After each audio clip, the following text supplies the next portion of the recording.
Ibu Aisyah, mahasiswi PPL 2 dari UIN Antasari Banjarmasin. Alhamdulillahirobbilalamin, pada kesempatan kali ini kita dapat bertemu walaupun secara daring, melakukan pembelajaran fikih, yang mana pada pertemuan kali ini kita akan membahas tentang konsep fikih di dalam Islam. Langsung saja yang pertama kita memasuki materi tentang pengertian ilmu fikih. Ilmu fikih yaitu peraturan-peraturan yang berhubungan dengan aturan-aturan manusia dengan Tuhannya, ataupun hubungan manusia dengan sesama manusia, atau yang biasa kita sebut dengan hablum minallah dan hablum minannas. Ulama fikih sendiri mendefinisikan fikih ialah sebagai sekumpulan hukum amaliyah ataupun perbuatan yang akan kita kerjakan yang disyariatkan di dalam Islam. Jadi segala sesuatu perbuatan yang akan kita kerjakan itu semuanya diatur di dalam suatu ilmu yang bernama ilmu fikih. Selanjutnya kita memasuki dalam ruang lingkup ilmu fikih. Ruang lingkup yang terdapat pada ilmu fikih adalah semua hukum yang berbentuk amaliyah yang diamalkan oleh setiap mukallaf. Nah, tentu anak ibu yang sudah kelas 10 pasti sudah menjadi seseorang yang mukallaf, ataupun yang biasa kita sebut dengan orang-orang yang sudah balik, berakal, sadar, dan sudah masuk Islam tentunya. Hukum yang diatur di dalam fikih Islam antara lain ialah hukumnya seperti wajib, sunnah, mubah, makruh, dan haram, serta hukum-hukum yang lain seperti sah, benar, dan yang lain sebagainya. Nah, di dalam ruang lingkup itu ada yang lebih detailnya.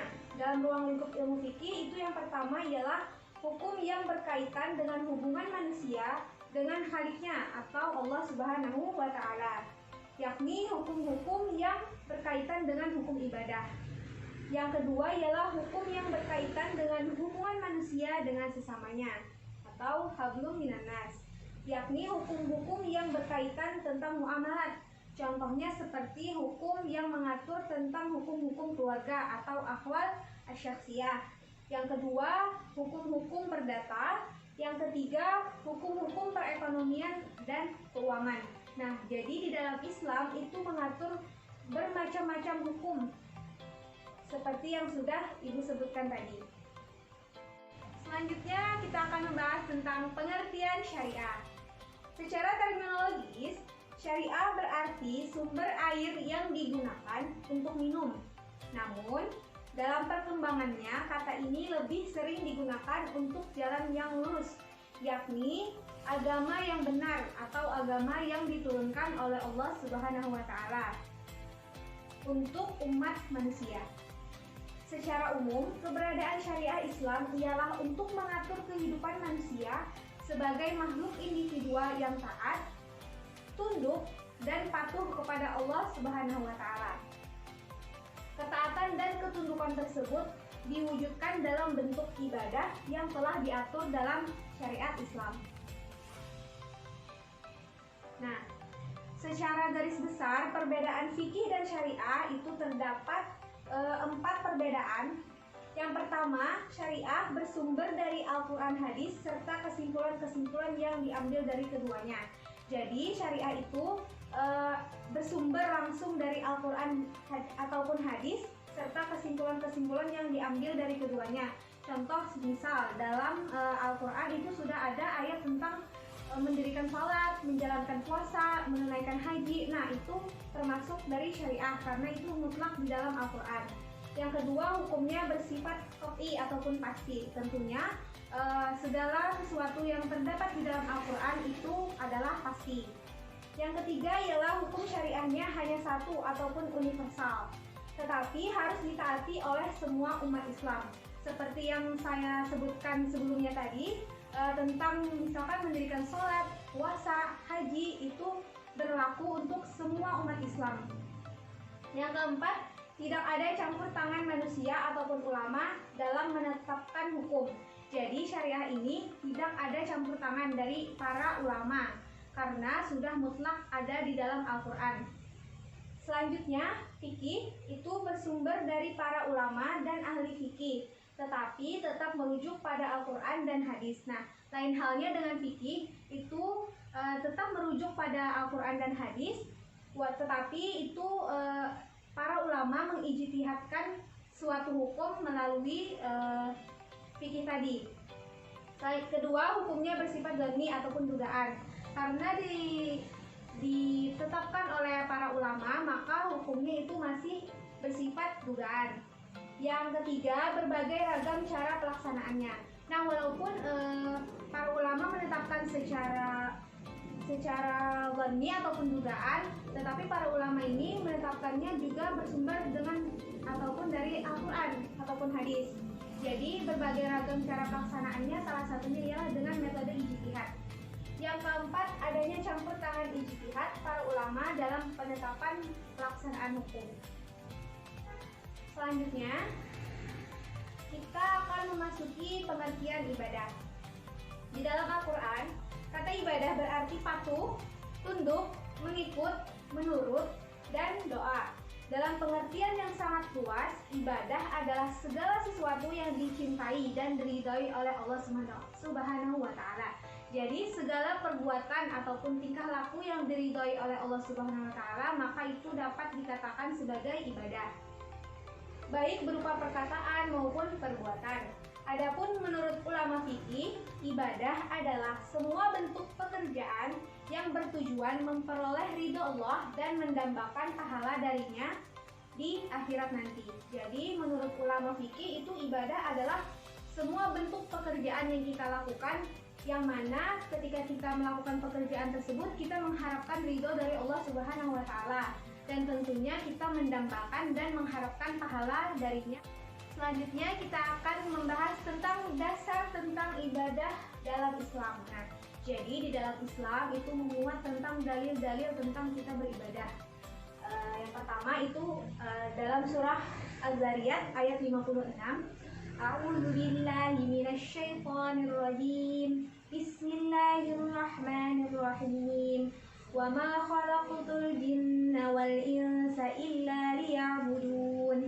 Yang artinya, aku tidak menciptakan jin dan manusia melainkan mereka mengabdi kepadaku, kata Allah Subhanahu wa Ta'ala di dalam Quran surah Az-Zariyat ayat 56. Jadi segala sesuatu yang Allah ciptakan di muka bumi ini tentunya adalah untuk mengabdi kepada Allah Subhanahu wa Ta'ala ataupun beribadah kepada Allah Subhanahu wa Ta'ala. Yang kedua, ayatnya ialah A'udzu billahi minasyaitonir rajim. Bismillahirrahmanirrahim. Ya ayyuhalladzina amanu ya ayyuhan nasu ubudu rabbakumul ladzi khalaqakum walladzina min qablikum la'allakum tattaqun. Shadaqallahul azim. Artinya, hai manusia, sembahlah Tuhanmu yang telah menciptakanmu dan orang-orang yang sebelummu agar kamu bertakwa. Jadi Allah Subhanahu wa Ta'ala itu menciptakan kita dan orang-orang yang ada di muka bumi ini adalah untuk kita bertakwa. Di dalam kita beribadah tentunya ada yang namanya prinsip ataupun pegangan yang harus kita jalankan dalam melakukan ibadah. Ibadah yang disyariatkan oleh Allah Subhanahu wa Ta'ala dibangun di atas landasan yang kokoh, yaitu yang pertama ialah niat beribadah hanya kepada Allah Subhanahu wa Ta'ala. Nah, jadi ketika kita beribadah, maka niatkan hanya semata-mata karena Allah. Misalkan anak-anak ibu di rumah misalkan mau pergi ke sekolah, itu niatkan hanya untuk mengharapkan ridha Allah dan dengan niat yang benar ataupun niat yang sudah kita tanamkan dalam diri kita, maka insya Allah segala sesuatunya ke depannya akan berjalan dengan lancar, karena memang niat kita di awal kita tadi sudah mengharapkan ridho dari Allah Subhanahu wa Ta'ala. Yang kedua, ibadah yang tulus kepada Allah Subhanahu wa Ta'ala. Jadi ketika kita ingin pergi ke sekolah umpama, maka ibadah ketika kita ke sekolah itu tulus hanya kepada Allah Subhanahu wa Ta'ala, bukan karena memang disuruh dari orang tua ataupun ada paksaan dari orang lain. Nah, maka Seharusnya kita ketika kita sekolah maka kita tulus niatnya hanya kepada Allah Subhanahu wa taala. Yang ketiga, keharusan untuk menjadikan Rasulullah SAW sebagai teladan. Seperti yang kita ketahui bahwasanya di dalam Al-Qur'an itu dibahas tentang bahwasanya Rasulullah SAW itu adalah suri tauladan yang baik. Nah, ketika kita tahu akan hal itu, maka ketika kita beribadah pun kita harus menuruti ataupun mengikuti jejak dari Nabi SAW. Yang keempat, keharusan menjadikan ibadah dibangun di atas kecintaan, ketundukan, ketakutan, dan pengharapan kepada Allah Subhanahu wa taala. Jadi, ketika kita menjalankan ibadah itu dibangun di atas kecintaan, ketundukan, ketakutan, dan pengharapan kepada Allah Subhanahu wa taala. Ketika kita melakukan keempat hal tadi, maka kita ketika kita beribadah akan terasa lebih nyaman dan gampang. Yang kelima, beribadah dalam keseimbangan antara dunia dan akhirat. Nah, jadi ketika kita beribadah, kita tidak bisa semata-mata hanya mementingkan ibadah akhirat saja, tetapi ibadah di dunia pun kita harus seimbangkan. Semisal ibu umpamakan ketika seseorang bekerja dan seseorang itu beribadah kepada Allah Subhanahu wa taala, atau misalkan contohnya sholat, maka ketika seseorang ini bekerja, seharusnya ketika mendengarkan bunyi azan itu sudah berlekas beribadah kepada Allah, karena memang itu sudah kewajibannya untuk beribadah kepada Allah. Nah, demikian materi yang ibu sampaikan, semoga bermanfaat untuk kita semua. Salah hilaf mohon maaf. Wassalamualaikum warahmatullahi wabarakatuh.